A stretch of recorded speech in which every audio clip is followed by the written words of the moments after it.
Matheus, a Aberj cresce cada vez mais em número de associados e em importância. Agora parece que ela passa por um processo de internacionalização, é isso? Exato.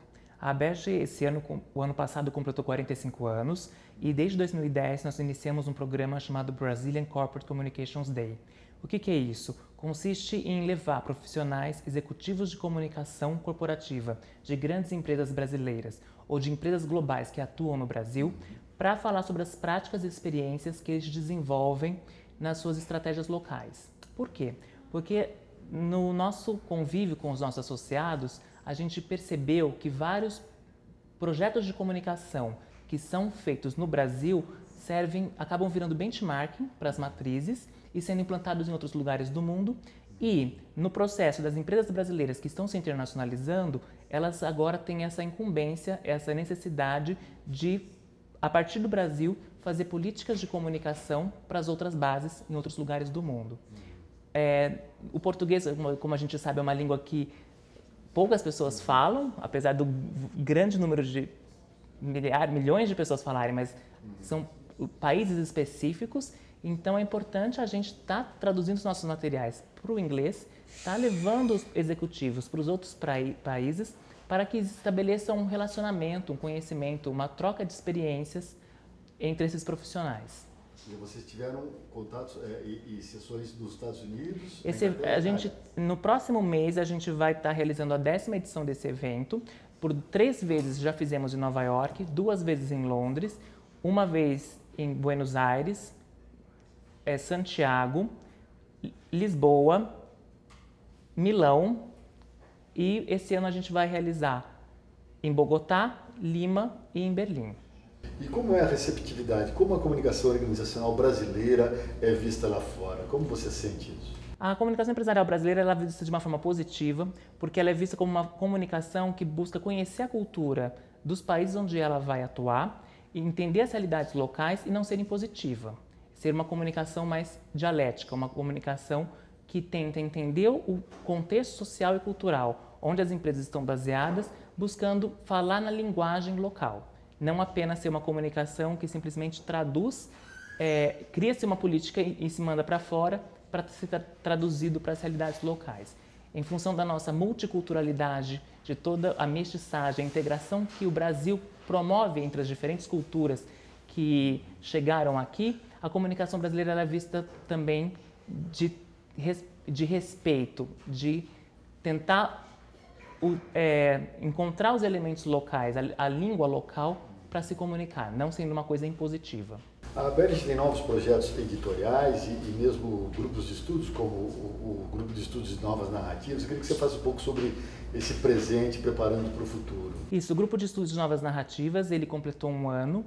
É um grupo que é sediado na Escola de Comunicações e Artes da USP, com parceria da Aberj, e é um grupo que reúne acadêmicos, pesquisadores e também profissionais de comunicação para discutir as novas narrativas. O que são as novas narrativas? É todo o relacionamento, a linguagem, formas que os múltiplos atores sociais encontram para se comunicar uns com os outros. Esse grupo se reúne mensalmente. No primeiro momento foi um grupo mais de chamada de pessoas para compartilhar e trabalhar temas referentes à memória e narrativa, e agora, para esse 2º ano, é onde vai ser iniciado as produções dos próprios componentes do grupo, onde pesquisas estão sendo feitas, construídas, são mais de 5 linhas diferentes de estudos, e os profissionais, assim como você que faz parte, trarão seus interesses pessoais, seus conhecimentos específicos para fazer um somatório de conhecimento e gerar um conhecimento novo. E, claro, compartilhá-lo por meio de publicações, por meio da internet, por meio de encontros e eventos. Para os estudantes que já ouviram falar da Aberj, mas que ainda não conhecem, apesar das 4 décadas e meia da entidade, existe uma produção editorial muito grande, né? São artigos, são revistas, livros, eventos. Fala um pouco dessa área. Isso. A Aberj tem uma trajetória muito forte na área de produção do conhecimento, está na nossa missão, além de produzir e compartilhar o conhecimento em comunicação. O nosso site ele é totalmente aberto e é uma fonte de informação muito importante para os estudantes que estão cursando as disciplinas da comunicação e também disciplinas de gestão.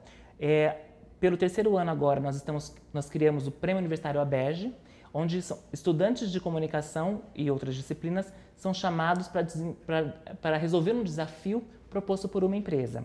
O primeiro desafio foi proposto pela ABEGE, o segundo desafio pelo McDonald's e esse ano o desafio proposto pela Tetra Pak. Então a gente busca chamar os estudantes para ouvi-los também, para ver como eles estão planejando e propondo projetos de comunicação, buscando essa integração. Porque a gente sabe que o estudante de hoje ele é profissional de amanhã. E a ABEGE sempre acolhe de uma maneira, eles são muito bem-vindos. Nas nossas publicações a gente encaminha para as escolas, para as principais escolas e bibliotecas de comunicação. E alguns estudantes que fazem estágios em algumas empresas associadas também participam de nossos cursos. Então é importante essa troca, é importante eles já terem contato com o mercado de trabalho, com o futuro que eles vão encontrar, e na ABEGE eles têm essa oportunidade. E o site, como você colocou, ele é o primeiro contato, muitas vezes, que as pessoas têm, e vários articulistas, semanalmente, contribuem, e a atualização do conteúdo é diária. A ABEGE é uma geradora de conhecimento, sem dúvida nenhuma, e também é uma preservadora da memória, né? Existe um centro de memória, né? Sim, tem o Centro de Memória e Referência, que é um centro cujo acervo ele é constituído pelos materiais e documentos históricos da ABEGE, pelos vencedores do Prêmio ABEGE dos últimos anos e também por materiais que os associados ou em grandes empresas encaminham para a associação. Então você tem uma série de políticas de comunicação, revistas internas, jornais internos, relatórios, livros de memória. É uma série de conteúdo e de material que está disponível para o acesso público. O espaço ele é físico, então normalmente as pessoas fazem um agendamento, já identificando qual tipo de material que eles querem consultar. Esse material está disponível e a pessoa pode ficar lá o tempo que quiser consultando. Então também é um material que às vezes o profissional de uma empresa precisa remodelar sua publicação interna, mas gostaria de ter referências, conhecer outros tipos, ele pode ir lá consultar. E ele precisa fazer um código de ética, de conduta, um guia de uso de mídias digitais, de mídias sociais. Lá também tem uma série de informações que é o material que está sendo produzido pelas empresas. E mesmo o Prêmio ABEGE, que já tem muitos anos de existência, ele também é uma fonte de consulta, ele também é uma memória da comunicação brasileira. Exato, porque o prêmio, atualmente são 16 categorias, e essas categorias, ao longo dos anos, elas mudaram, mas ele tem ali um reconhecimento que são cerca de 200 jurados que participam anualmente do Prêmio ABEGE. É uma fase de audiência pública, então a empresa, de uma forma escrita, ela coloca qual foi o seu projeto e depois, durante 20 minutos, ela apresenta para os jurados e para os seus concorrentes o plano que ela colocou. E acaba que grandes casos, como, por exemplo, a fusão do Itaú com o Nubanco, o posicionamento da Braskem em relação ao plástico e outras empresas foram reconhecidas. Por ter essa chancela do Prêmio ABEGE, acaba que essas empresas se tornam um pouco referência e promovem a troca, porque a partir dessa premiação elas acabam sendo convidadas para compartilhar esse conhecimento em outros eventos, em outros fóruns, e esse acaba virando um estudo de caso que depois é pesquisado e está disponível no Centro de Memória da ABEGE.